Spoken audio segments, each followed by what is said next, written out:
ሰላማችሁ በያላችሁበት በዓለም ዳርቻ ሁላ ድምቅ ፍክት ይበልልኝ ያልኩኝ ወደ ያስኩት ሀሳብ እገባለሁ። ወደ ሀሳቤ ከመዝለቄ በፊት ግን እናንተም ይህንን ቪዲዮ ላይክ በማድረግ እንድትጀምሩ እንደዛውም ደግሞ ቤተሰቦች ያልሆናችሁ ሰዎች ሰብስክራይብ በማድረግ ቤተሰቦች እንድትሆኑልኝ ስል ከወዲሁ በአክብሮት እጠይቃለሁኝ። ምክንያቱም የእናንተ ላይክ እና የእናንተ ቤተሰብ መሆን ተደራሽነቱ እንዲሰፋ ጭምር ማለት ነው።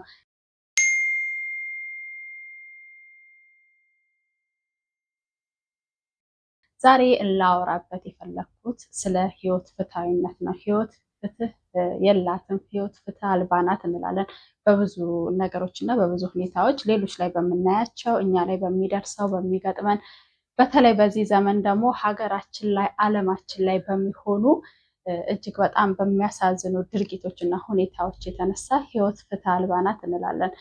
ወይም ደግሞ በአጭሩ እች ዓለም የጉልበተኞች ናት። ጉልበት የሌለው ስልጣን የሌለው ወይም ደግሞ የባለስልጣናቶች ዘመድ ያልሆነ ሀብታም ያልሆነ ብር ያልሆነ የሌለው ምንም አይነት ፍትህን አያገኝም እንላለን። ይሄ ከነባራዊ ሁኔታ አንጻር፣ ከነገሮች አንጻር፣ ከሁኔታዎች አንጻር ማለት ነው።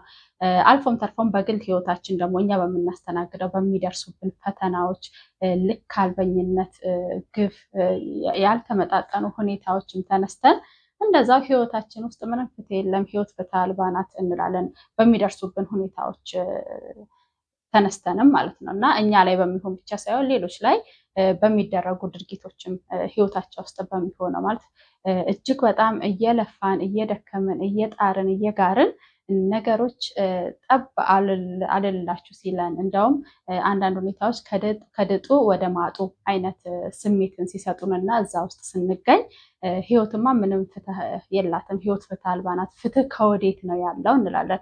በተለያዩ መንገዶች ይህንን ጥያቄ እናስተናግዳለን ከራሳችን ጋርም ከሌሎችም ሰዎች ጋር ማለት ነው። እና እርግጥ ነው በብዙ ነገር ህይወት ፍትህ አልባ ናት፣ ፍትህ የላትም እስክንል ድረስ የምንደርስባቸው ብዙ ነገሮች አሉ። አሁን እኛ ባለንበት ሁኔታ ደግሞ እኛ ባለንበት ዘመን ደግሞ ጊዜያቶች ወቅት ውስጥ ደግሞ ምንም ፍትህ የለም እስክንል ድረስ የሚታዩት ግፎች፣ የሚታዩት መከራ፣ የሚታየው በደል፣ ጭቆና፣ የተለያዩ ነገሮች እዛ ስሜት ውስጥ እንድንቆይና ውስጣችንን ስብር እንዲያደርገው ስሜታችንን ተስፋ እንድንቆርጥ የሚያደርገን ነገሮች ብዙ ናቸው። በፍትህ አልበኝነት የተነሳ ማለት ነው። እውነት ነው፣ ህይወት ፍትህ አልባ መሆኗ ያሳዝናል፣ ያማል።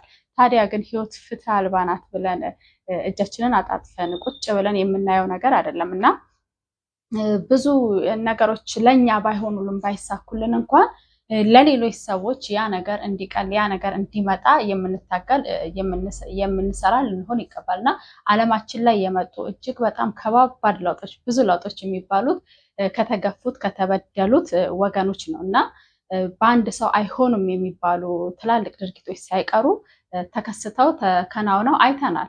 ብዙ ነገሮችን አንብበናል። እኛ እንኳን ለማየት ባንታደል እንኳን አንብበናል። እነዛ ነገሮች ሲሆኑ በተለያዩ ፊልሞች ተሰርቶላቸው ምናምን የአንድ ሰው ለውጥ ምን ያህል ዋጋ እንዳለው፣ የአንድ ሰው እምቢኝነት ቁጣ ምን ያህል ዋጋ እንዳለው ያንን ነገር አይተናል። ለፍትህ ብለው ማለት ነው አይሆንም በቃ በማለት ያየናቸው ብዙ ነገሮች አሉ። ምክንያቱም ፍትህ የለም ተቀብራለች ብለን የምንተዋት ነገር ሳትሆን እያንዳንዳችን ለራሳችን እንደው ለሌላው መሆን እንኳን ባንችል ለራሳችን ቆፍረን ከተቀበረችበት ልናወጣትና ልናያት ልናገኛት ይገባል።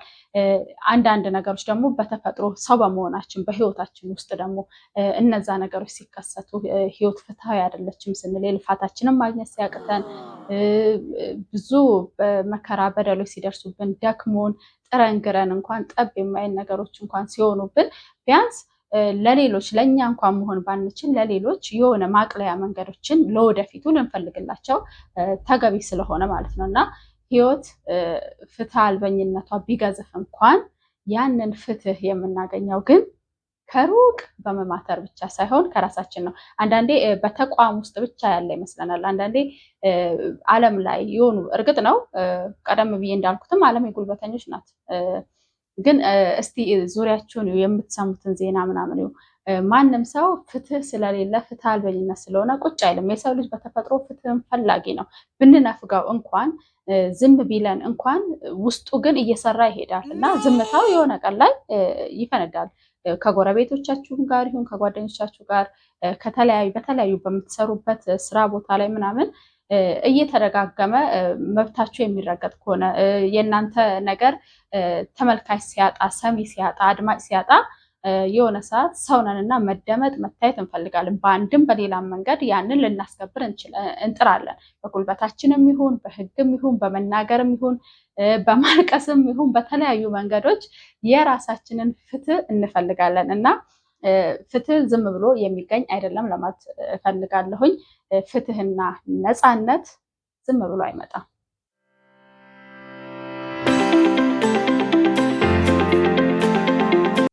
በመስራት በመጣር ነው የሚመጣው እና የለምም ብለን ከድነን የምናበስለው ነገር አይደለም።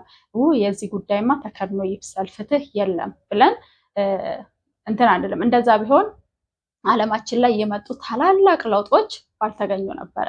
ምንም አይነት አሁን የደረስንበት ሌሎቹ ታላላቆች አሁን የደረሱበት ዲሞክራሲያዊ ሁኔታ ውስጥ ምናምን የተለያዩ ነገሮች ውስጥ የደረሱት በሴት ልጅም መብት በሉት በተለያዩ በምርጫም በሉት ብቻ ብዙ እንደ ምሳሌ በምንጠራቸው ነገሮች ውስጥ አሁን ያሉበት ለውጥ ላይ የመጡት ምንም አይነት ነገር ሳያስተናግዱ በአልጋ በሆነ መንገድ እንደሆነ ነገር ከሰማይ ላይ ወርዶላቸው በዚህ ተመሩ ብቻ ተብለው ወይም ደግሞ ይሄ የሰው ልጅ መብት ነው፣ በዚህ መንገድ የሰው ልጅ መብት ሲጓደል የምታሳኩት ነው የሚሆን ነው ተብሎ ወርዶላቸው አይደለም። ታግለው ተነጋግረው ዋጋ የከፈሉትም ዋጋ ከፍለው የብዙዎቹ የጥቁር መብት ቢከበር፣ የሴት ልጅ መብት ቢከበር፣ የህፃናት መብት ቢከበር፣ የሰሪና የሰራተኛ መብት ቢከበር ሁሉም ፍትህ እንዲመጣ ፍትሃዊ እንዲሆን ትክክል እንዲሆን ተሰርቶበት ተለፍቶበት ተደክሞበት ዋጋ ተከፍሎበት የህይወትንም ጭምር ዋጋ ሰው ልጅ ብዙ ነገሩን ዋጋ ሊከፍል ይችላል።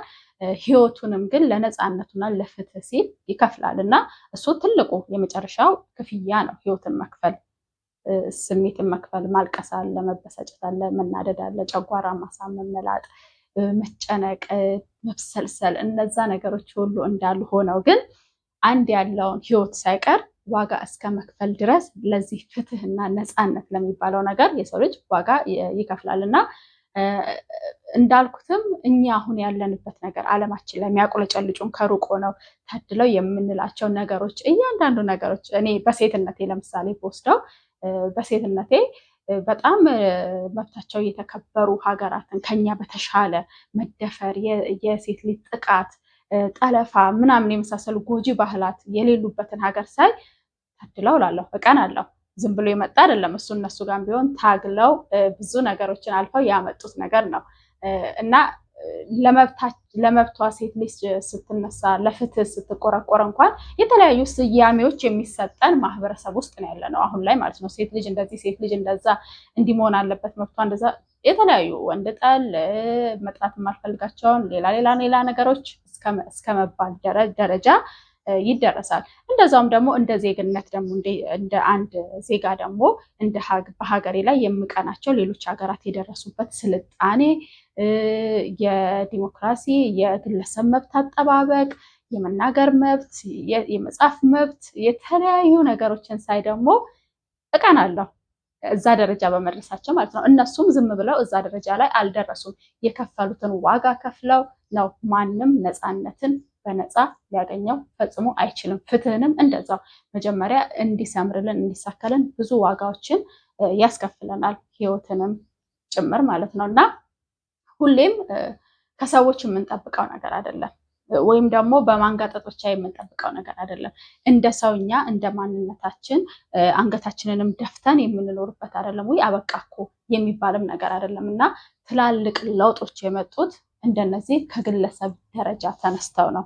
ከዛ በኋላ ነው እንደ ማህበር እንደ ቡድን እንደምን እየሆነ የሚመጣው እና መጀመሪያ ለራሳችን መቆም ስንችል ከራሳችንም አልፈን ለሌሎችም እንቆማለን። እንደዛም ስለሆነ ማለት ነው እና ፍትህ በብዙ ነገሮች የተጓደለች ብትሆን እንዲሁ በግል ህይወታችን ራሱ ፍትህ አልበኝነት የሚሰማን ቢሆን ፍትህ የለም፣ ህይወት ፍትሃዊ አይደለችም፣ ለእኔ ሲሆን እንደዚህ ነው እንደዛ ነው የምንላቸውን ነገሮች እንኳን የሚያስለፉ ነገሮች ሊሆኑ ነው የሚገባው እና እርግጥ ነው ያን አልክድም።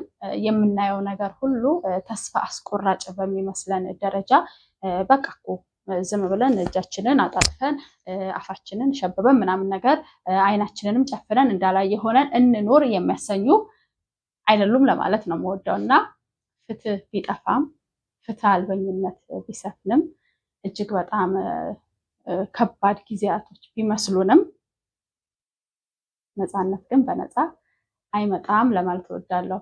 ለዛሬ ያስኩላችሁ ሀሳብ ይህንን ይመስላል። ፈጣሪ በነገራችሁ ላይ ሁሉ ይቅደም። የምንሰማቸው ነገሮች ሁሉ ቸር እንዲሆኑ እመኛለሁ። ዓለማችን ሀገራችን ፈጣሪ እንድትጠበቅልን ነው ምኞቴ። እኛም ግን ልንሰንፍላት አይገባም። ራሳችንንም ለመጠበቅ ሀገራችንንም ለመጠበቅ ለማለት እወዳለሁኝ። ቸር ቆዩ።